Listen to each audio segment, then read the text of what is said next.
Carmen Chu. Hello, the sun is shining in San Francisco. Happy Women's Equality Day.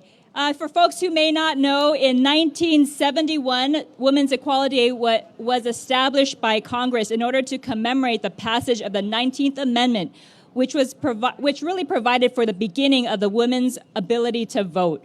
Now, last year, we celebrated the 100-year anniversary of this time period. However, we didn't get to really celebrate. It was COVID-19. We had many things that we had to adjust for.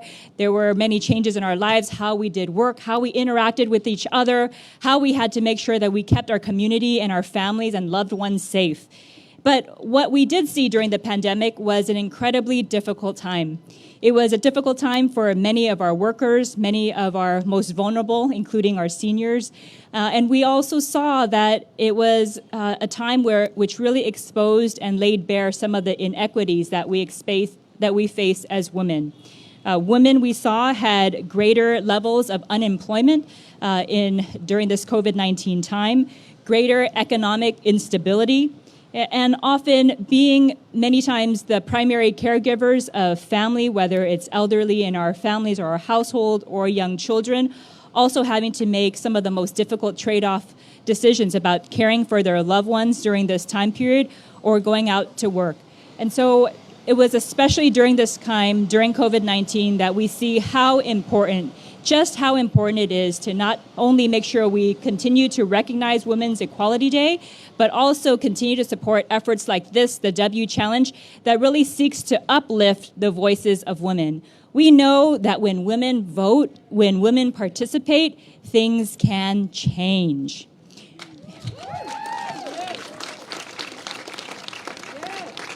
So today we have come together in a call to action.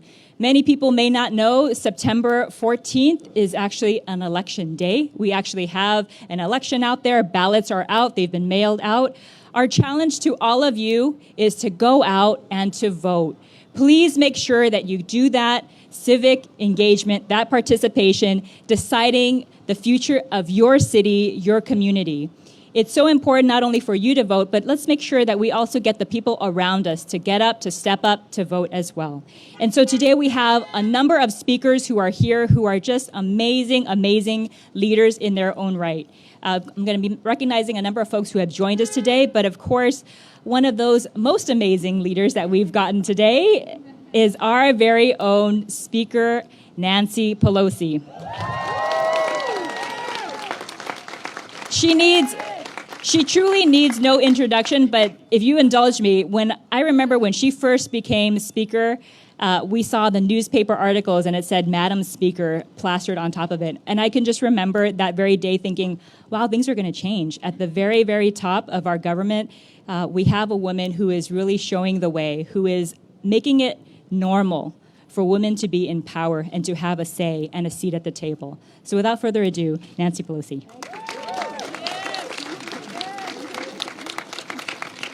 Thank you very much, Carmen. I accept your kind words on behalf of the House Democrats who had the courage to elect a woman Speaker of the House when it was new. I've seen Carmen in this W Challenge rise up in the ranks from one position to another. Thank you for your great leadership as well. It's an honor to be here with you and the mayor and Malia Cohen and Supervisor Stefani, who represents the district I live in here, Kimberly Ellis, Allison Go, and of course, Carmen Chu.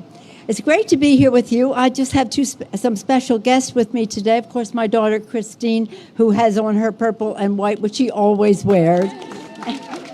And two of my college roommates from Trinity College, Washington, D.C., Rita Meyer and Celia Haggerty. And I have on our scarf from the college. Imagine that it was purple and gold, the colors of the suffragettes, Rita and Cecilia, who are with us today. I'm honored they're here to get a taste of San Francisco and how enthusiastic we are about women. 101 years ago, after fighting, marching, struggling, starving, being starved, women gained the right to vote, won the right to vote. The newspapers at the time said women given the right to vote. That could not have been further from the truth. It was a big fight, and it was historic, and it was transformative. Here we are 101 years later, women in positions of high responsibility, but an attack on the right to vote that is happening in our country. A few days ago, on Tuesday, in the House of Representatives, under the leadership of Terry Sewell, a woman from Selma, Alabama, we passed the John Lewis Voting Rights Enhancement Act to offset the damage that the courts are doing to the right to vote.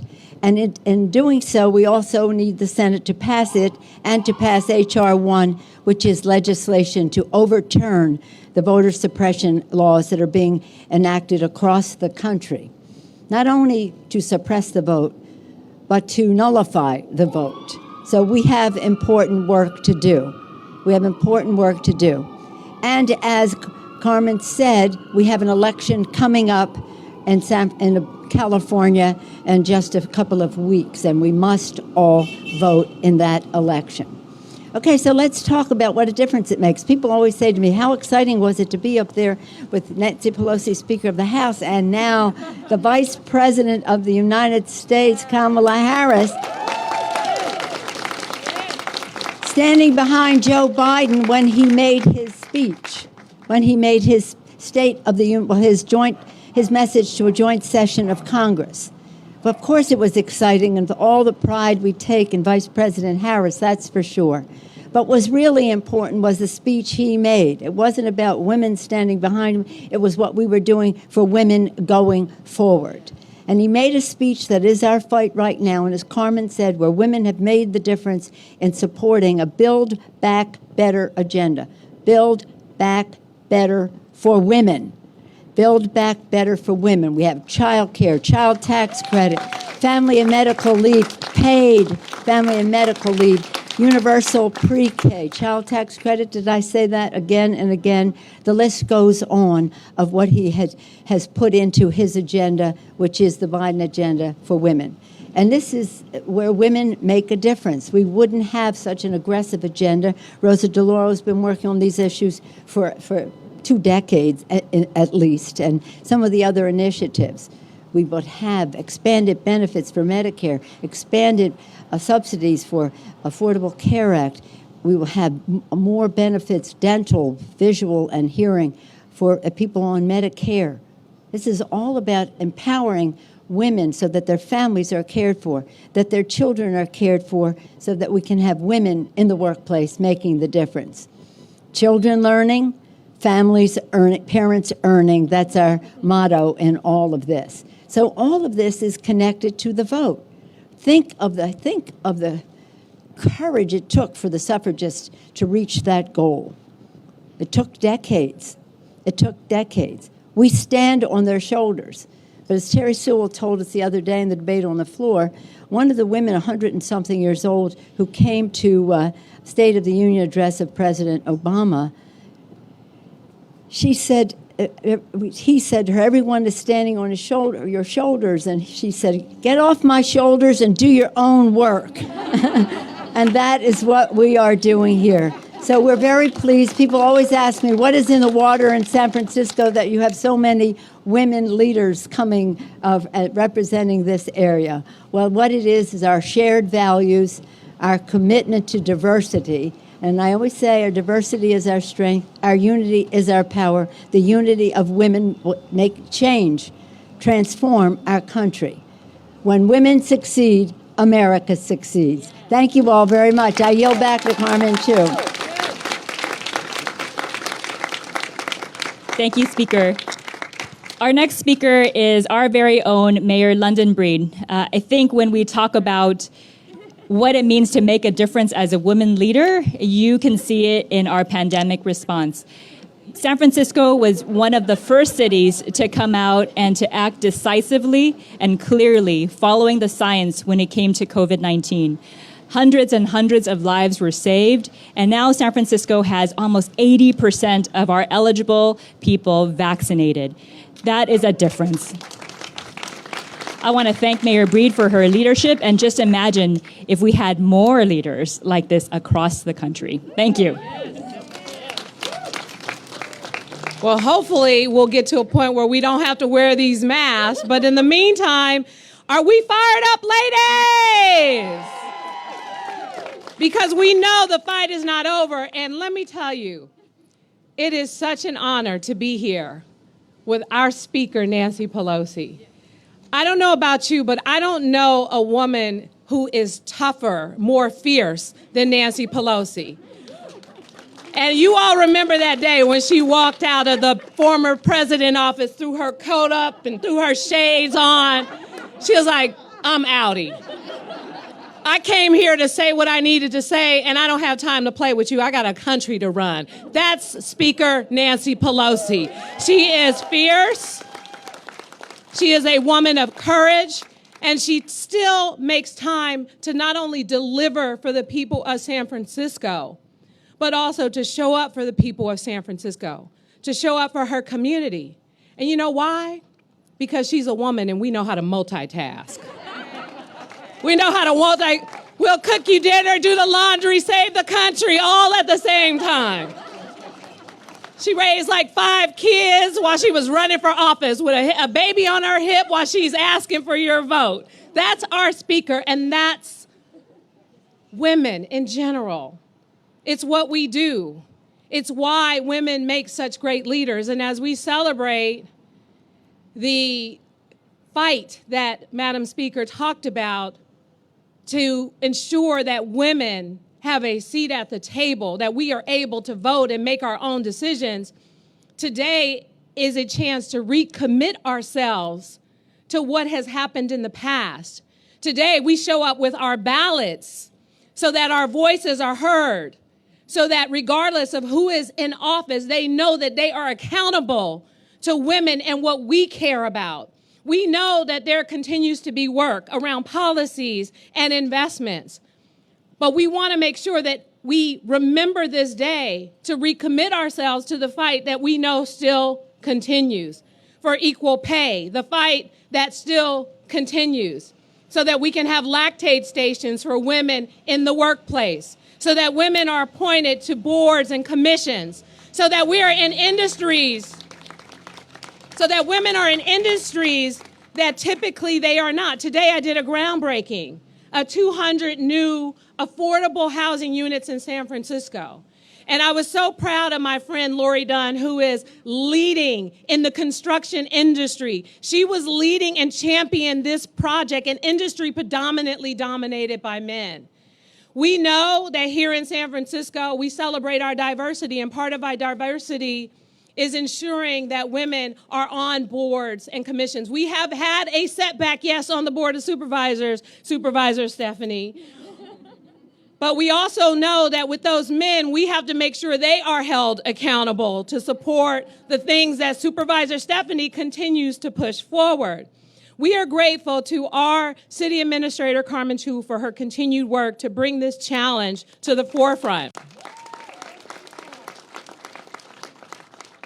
And we want to continue to recommit ourselves and to remind people today is a day for uplifting and celebration. Yes, challenges continue to persist.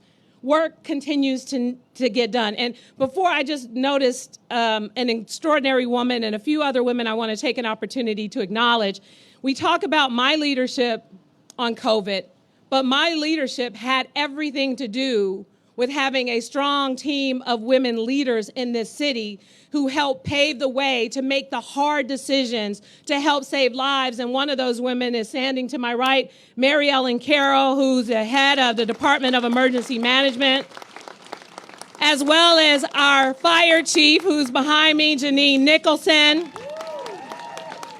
A number of doctors, including Dr. Baba and Dr. Susan Phillip, and so many other extraordinary women who continue to lead this city, who continue to keep us safe. Today is a celebration. Today is a reminder of work that needs to be done. And today, as you hear for some other inspirational women, Madam Speaker, we are going to continue to make sure that we rededicate ourselves to getting out the vote, to getting women elected, to holding politicians and others accountable to do what is best to make sure that we are serving the people. You have been an extraordinary example of that. We honor you, we thank you, and we thank all the men who are here today, Chief, and others who continue to uplift and support women in all the work that they do. Thank you all so much for coming.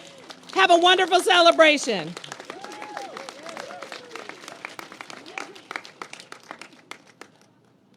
I want to take a time to, of course, recognize a few folks who have joined us here. Joaquin Torres, our assessor. Jose Cisneros, our treasurer.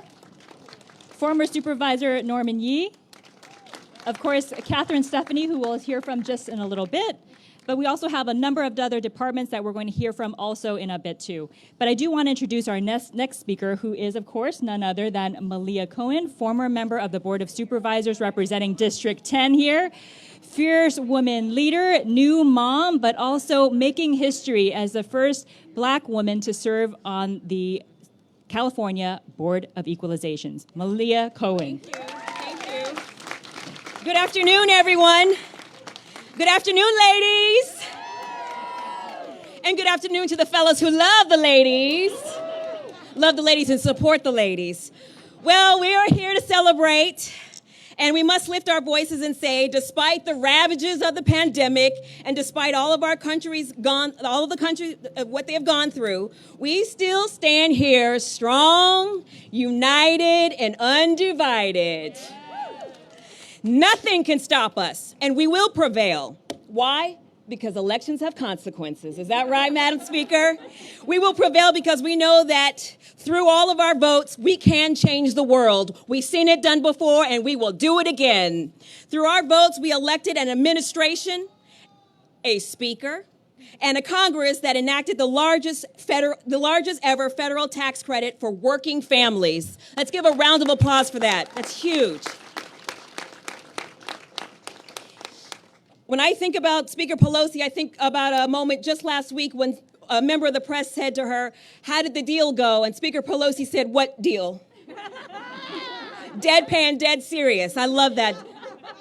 But through our votes, we have fought and we have won $1.9 trillion in COVID relief, to bring vaccines to all of our communities of color, to fund safely reopening our schools. And here in California, our voices and our votes have led the state budget to do incredible things. It's provided increased funds for healthcare, invested in early childhood education, and most importantly, it has reduced poverty by providing an increase of 5.3% for grants to family on CalWorks. Yes.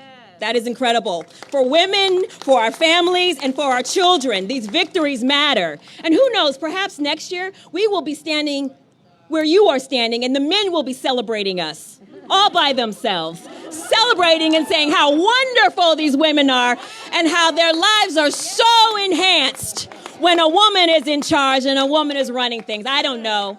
I'm speaking it into existence. But these things matter because fighting for decent, humane policies is key to making women's lives better. And the only way we will continue to make progress is by voting. So, ladies and gentlemen, I hope you will join me in making sure that you cast your vote today, tomorrow, or just before September 14th. Hold up your ballot if you have it. Come on. Hold up your ballot if you have it. We are going to march and we're going to turn in these ballots today. Thank you, ladies and gentlemen. Thank you to all of the women leaders that are standing up here with me. Thank you. I think Malia just issued the next W challenge to all the men out here. Our next speaker is Catherine Stefani, supervisor representing District 2. If anybody knows Catherine, in every single conversation I've had with her, the word I would say is just relentless and focused. Focused on ending gun violence, focused on making sure that we stop domestic violence. She is no more dedicated person. There is no dedicated person who is more entrenched in this issue and more dedicated to pushing this than Supervisor Stefani. So I want to thank her for all of her work and invite her to speak. Thank you so much, Carmen. It is truly an honor and a privilege to be here with these incredible women. Speaker Pelosi, Mayor Breed, Member Cohen, I am just in awe of all of you. And Thank you again to Carmen for bringing us all together today to celebrate Women's Equality Day. You know, I really thought a lot about what do I want to say today? And in light of the fact that I have a 12-year-old daughter, I have a lot to say. My daughter stands in my closet, puts on a blazer, and says, "Mom, when I'm a lawyer, I'm going to do this." And I think about her future, and I think about how we have to protect our future with climate change, with gun violence prevention, with reproductive rights. There's so much we have to do to preserve the future of my daughter and the daughters and sons of all of us. We know why we have Women's Equality Day. We're celebrating our right to vote, and we know that not everyone got the right to vote in 1920. It wasn't until 1965 that Black women also received the right to vote. And as Speaker Pelosi said, we weren't given the right to vote. We had to fight so hard for it, and we cannot forget what the women before us had to do to earn this right, to fight for this right.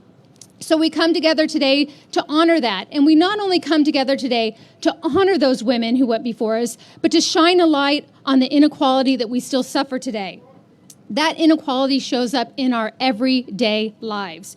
We know, particularly women of color, still do not get the pay we deserve. We are not equal to men when it comes to pay.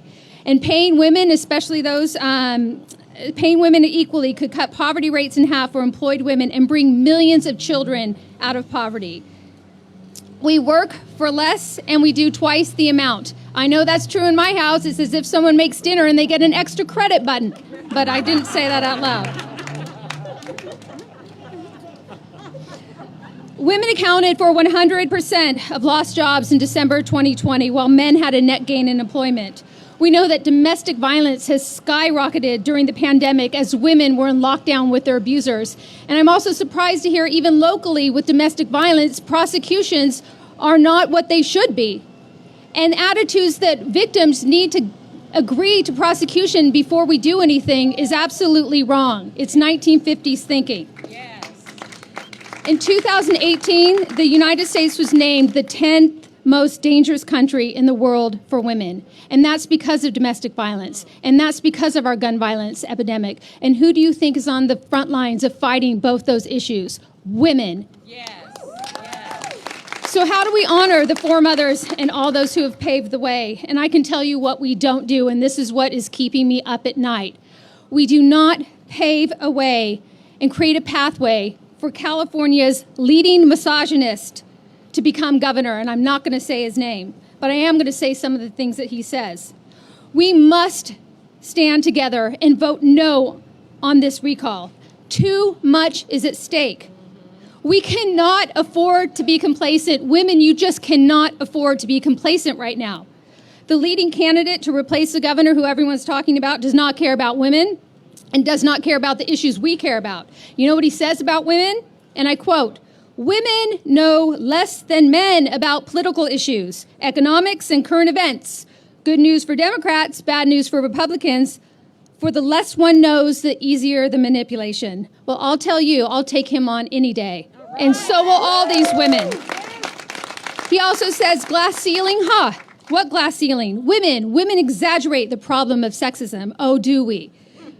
He compared single mothers on welfare to stray cats. He says women exaggerate violence against women and domestic violence for the political gain of feminists.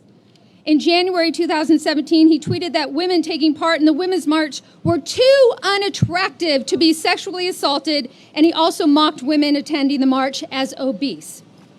Well, I'll tell you what, I was there, and I did not see unattractive women, and I did not see obese women. What I saw was a million women fed up with the status quo, fed up with the continued inequality, fed up with the fact that our reproductive rights are threatened, fed up with the fact that we can't get common sense gun violence prevention passed in the federal level. We are fed up, and we cannot afford to sit this recall out. You must vote no. We need to harness that energy that I saw in 2017 and show up to the ballot. We must. Our children's lives are at stake here. So please join me in voting no on this recall. Drop that ballot in the mail. Show up on Election Day, September 14th. And please encourage everyone you know to do the same. We cannot afford to be complacent and hand this state over to people who don't care about our issues. Thank you.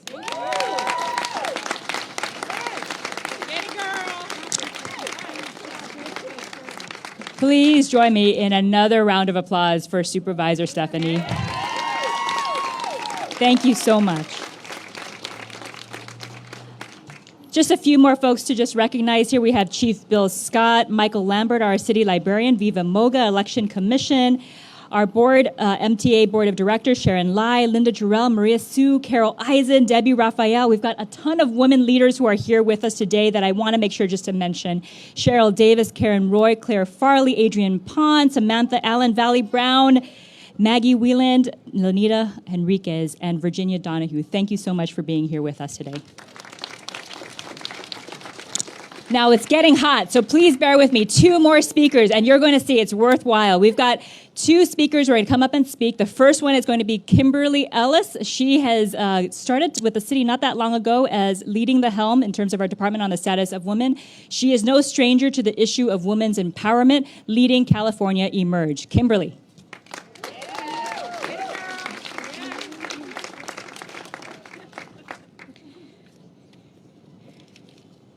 Each time a woman stands up for herself, without knowing it possibly, without claiming it, she stands up for all women.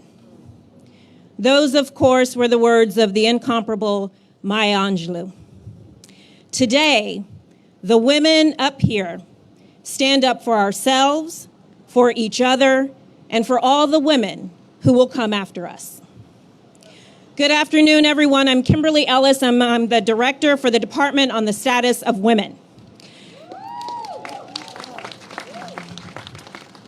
Our mission is to promote the equitable treatment and advancement of women, girls, and non-binary people in San Francisco through policies, legislation, and programs, both within city and county government and in the private sector, with a particular focus on populations in need.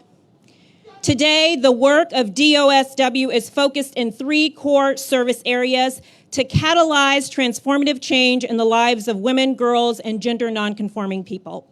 Those areas are health and safety, economic security, and civic engagement and political empowerment. Through these 3 areas, the department aims to improve the whole lives of our targeted communities, including their health, wealth, physical safety, and well-being. Our programming is designed to not just create balance when it comes to the construct of gender, but also to empower women, girls, and gender nonconforming people with the tools and resources they need to build pathways to healthy and prosperous futures.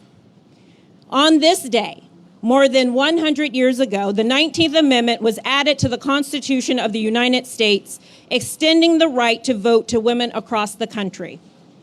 Women's Equality Day is a day to celebrate that moment, which was the result of the tireless efforts and leadership of a multi-generational, multiracial movement, including Black, Indigenous, Asian, and Latina women who fought, marched, organized, and protested for decades to gain the right to vote, only to be blocked from the voting booths and later written out of history. And unfortunately, that is the story all too often, that women and women of color primarily are counted out, our efforts erased, and our voices silenced. Whether it's through the literacy tests, poll taxes, or the violent intimidation of the past, or the closing of polling places, the purging of voter rolls, or the attacks on vote by mail today.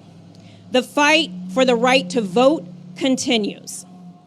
This occasion is not only a day to celebrate, but also a moment to double down on our commitment to continue the struggle so that our democracy is not just representative, but reflective, as we visualize and manifest a more just and equal society for all.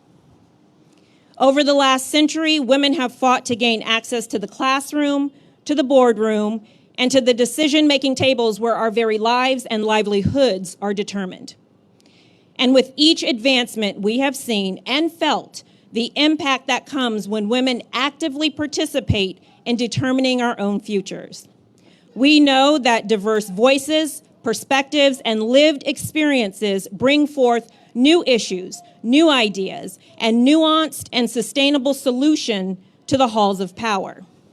We cannot and will not sit out and let others define what's important to us, our families, and our communities.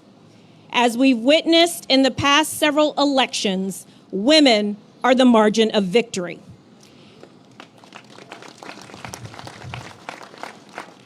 And to reiterate what our illustrious Speaker of the House, Nancy Pelosi, always reminds us of, when women succeed, we all succeed. And when women vote, we all win.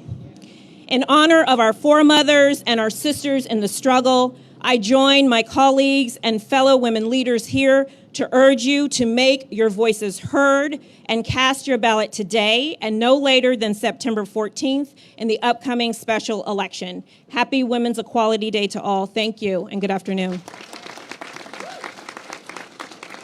All right, ladies, are you ready for your last speaker? Are you ready for your last speaker? All right, it's hot because voting's hot, everyone. Allison Go, who is the SF president of the League of Women Voters.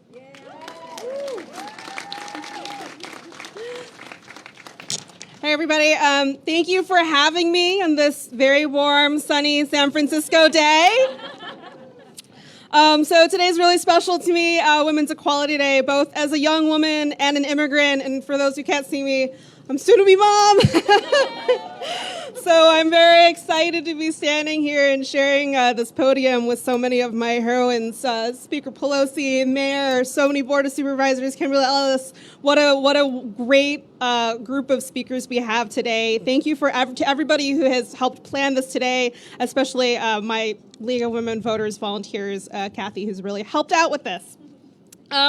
Anyway, my name is Allison Go, and I'm the president of the League of Women Voters of San Francisco. We are a nonpartisan, volunteer-run organization focused on voter education and advocacy efforts here in San Francisco for over 100 years. In fact, our league is older than the National League, and we're very proud of that. This current election is unlike most elections and with unprecedented challenges.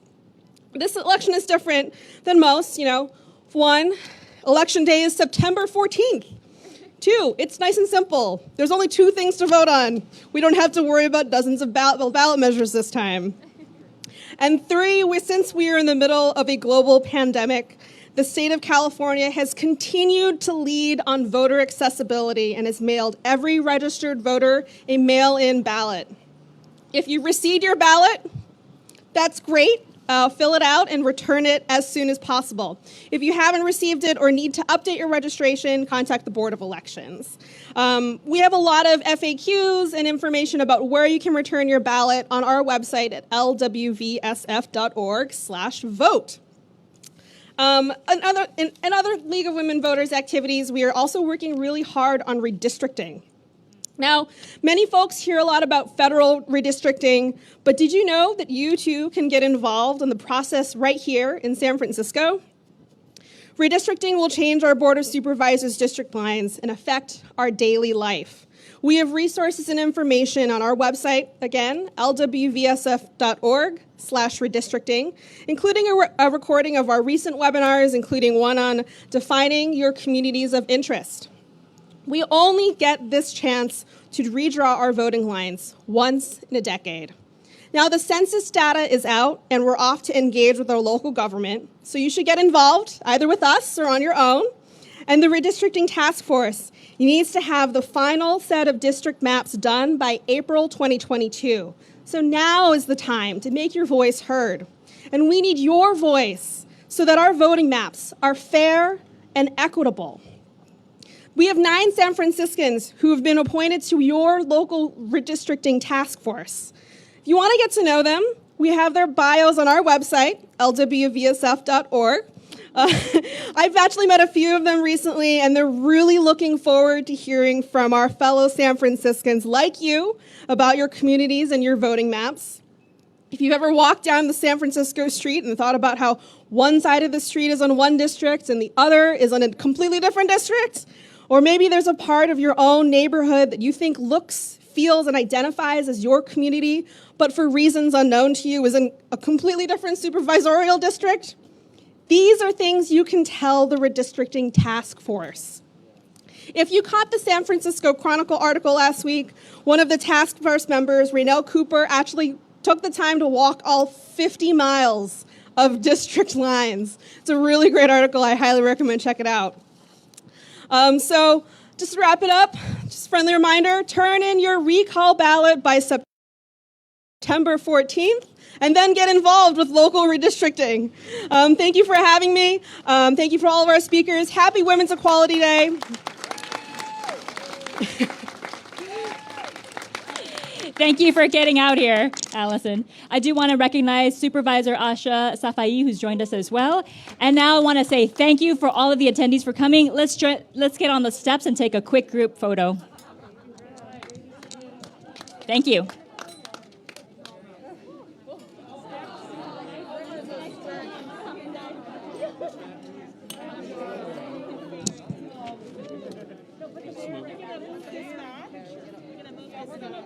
Move this.